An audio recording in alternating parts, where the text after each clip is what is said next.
कुछ नहीं बोलते, हम तो दिन भर उनके साथ बैठे रहते हैं, बैठकें करते रहते हैं। या वो कह रहे हैं कि हम डिप्टी सीएम बनेंगे। अब कंफ्यूजन जो है नहीं है। डिप्टी सीएम हाँ, सरकार बनेगा तो सबको जिम्मेदारी मिलेगी ना। जो पार्टी बिहार में नहीं है वो भी पार्टी बिहार में आके चुनाव लड़ना चाहती है, वो भी हमारे साथ गठबंधन करना चाहती है। पशुपति पारस जी अर्जी लेके आ रहे हैं। पारस जी भी है, अर्जी लेके आ रहे हैं आपके नहीं, साथ। अर्जी क्या, वो बड़े हैं।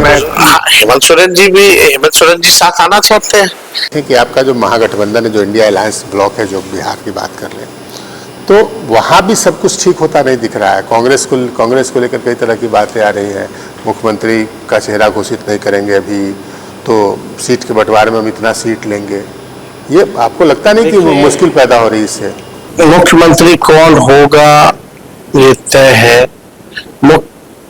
क्या हमारा विजन होगा, क्या रोड मैप होगा, किस एजेंडे के साथ हम जाएंगे, कौन सी सीटें हम लड़ेंगे, कितने सीटों पे हम या हमारे घटक दल लड़ेंगे, ये एक बड़ा कार्यक्रम करके हम लोग एक साथ जो है लोगों के सामने पेश करना चाहते हैं। अल्लाह वरू जी कुछ और बोलते हैं ना, इसलिए कंफ्यूजन क्रिएट होता है। अल्लाह वरू जी कुछ नहीं बोलते, हम तो दिन भर उनके साथ बैठे रहते हैं, बैठकें करते रहते हैं।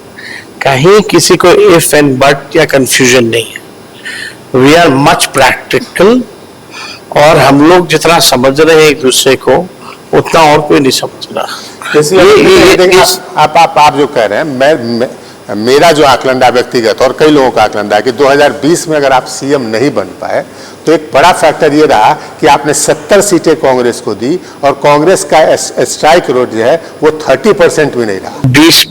20 में जब हम लोगों ने गठबंधन किया था तो प्रेस कॉन्फ्रेंस करके एक साथ ही बताया था कि हम कितने सीट पे लड़ रहे हैं, कौन कौन से सीटें हैं और मुख्यमंत्री का चेहरा कौन होगा। तो हमारी अपनी स्ट्रैटेजी है, हम अपने हिसाब से अपने फिर वही करेंगे तो फिर आप लेकिन जनता में कोई कंफ्यूजन नहीं है, ना हमारे अलायंस में कंफ्यूजन है। हाँ, लोग कुछ सवाल उठा सकते हैं, जब तय है तो क्यों नहीं बोल रहा हूं, तो किसी के बोलने से थोड़ी हम बोलेंगे। जब हम लोगों को ठीक लगेगा, समय ठीक है, तब हम लोग बोलेंगे। लेकिन वहां क्या बोला जा रहा है, अमित शाह जी ने तो साफ कह दिया कि नेतृत्व तो उन्हीं का चलेगा जब तक चुनाव है, चुनाव के बाद समय बताएगा कि कौन होगा मुख्यमंत्री। तो इस तरह का बयान तो हमारे साइड से नहीं आया। उपेंद्र कुशवाहा जी क्या बोलते हैं, जीतन राम मांझी और चिराग पासवान जी का आपस में क्या चल रहा है, ऐसा लग रहा है कि वहां सब कुछ ठीक नहीं चल रहा है। यहाँ तो ऐसा कोई बयान नहीं आया किसी कोई नेता नहीं, ये सर्वविदित है ना। देखिए, कांग्रेस के कई नेता ये बोलते हैं, अखिलेश सिंह बोलते हैं कि भाई आरजेडी बड़ी पार्टी है, वो उसके नेता सीएम पद के दावेदार होंगे। लेकिन अल्लाह वरू बोलते हैं प्रेस के सामने कि हम भी बोले हैं क्या?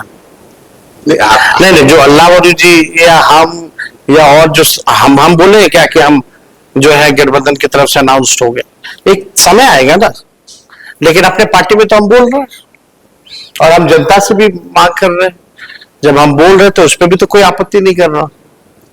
अब तो ये चीजें तो स्पष्ट है, उसमें कोई दिक्कत नहीं। हाँ, बेटर होगा कि हम लोग एक साथ सब काम, ये प्रायोरिटी है ही नहीं ना, वो तो तय हो ही गया है। जो तय नहीं है उसको तय करके जल्दी से हम लोग कर लेंगे।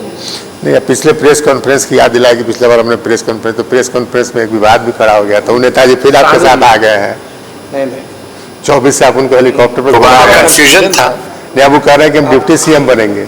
अब कंफ्यूजन जो है नहीं है। डिप्टी सीएम, हाँ, सरकार बनेगा तो सबको जिम्मेदारी मिलेगी ना। आप उनको डिप्टी सीएम बनाएंगे? सरकार बनेगी तो सबको जिम्मेदारी मिलेगी। मुकेश सहनी को डिप्टी सीएम बनाएंगे? अभी सीएम का अनाउंस होगा तो डिप्टी सीएम कौन होगा नहीं होगा वो भी बात फैसला आ जाएगा। 60 सीट मांग रहे हैं वो। सब लोग, कौन नहीं मांगना चाहता है बताइए। जो पार्टी बिहार में नहीं है वो भी पार्टी बिहार में आके चुनाव लड़ना चाहती है, वो भी हमारे साथ गठबंधन करना चाहती है। तो इसमें बुराई क्या है? हेमंत सोरेन जी मांग रहे हैं। हाँ, हेमंत सोरेन जी साथ आना चाहते हैं, लेंगे साथ उनको। हम बातचीत करने जा रहे थे रांची, लेकिन उनके पिताजी की तब तबीयत खराब हो गई थी। और अभी फिर जो है हम लोग फिलहाल में हम लोग मिलेंगे। पशुपति पारस जी अर्जी लेके आ रहे हैं। पारस जी भी है, अर्जी लेके आ रहे हैं आपके साथ। अर्जी क्या, वो बड़े हैं, बुजुर्ग हैं। बड़े बुजुर्ग का सम्मान करिएगा इस बार। नहीं, क्यों नहीं करेंगे हम। अगर उनका मकसद एनडीए को हराना है तो हम क्यों नहीं सम्मान करेंगे। पनोरमा ग्रुप, जो सोचता है वो करता है। ये लो, मुंह मीठा करो। आज मैंने अपना जॉब छोड़ दिया, अब हम पूर्णिया वापस जाएंगे। जॉब छोड़ दिया है? मतलब ये घर कैसे चलेगा? हम करेंगे क्या? और माँ बाबूजी क्या बोलेंगे? इसलिए मैं एक और मिठाई का डब्बा लाया। अपने बिजनेस के लिए लोन अप्रूव हो गया। अरे लोन अप्रूव हो गया वो तो ठीक है, लेकिन पूर्णिया में हम रहेंगे कहाँ? अपना घर भी तो नहीं है वहां। इसलिए तो एक और मिठाई का डब्बा अलग से लाया हूं। हमने पूर्णिया में घर ले लिया है, पूर्णिया के ई होम्स पैनोरमा में। पूर्णिया में पैनोरमा ग्रुप लेकर आए हैं ई होम्स पैनोरमा। बड़ा घर, आलीशान जिंदगी और अत्याधुनिक सुविधाओं के संग। अरे अरे, अब क्यों मुंह मीठा करवा रही हो? क्योंकि हम घर वापसी जो कर रहे हैं। घर वापसी की खुशी पूर्णिया में ई होम्स पैनोरमा के संग। ई homes panorama, luxurious lifestyle redefined.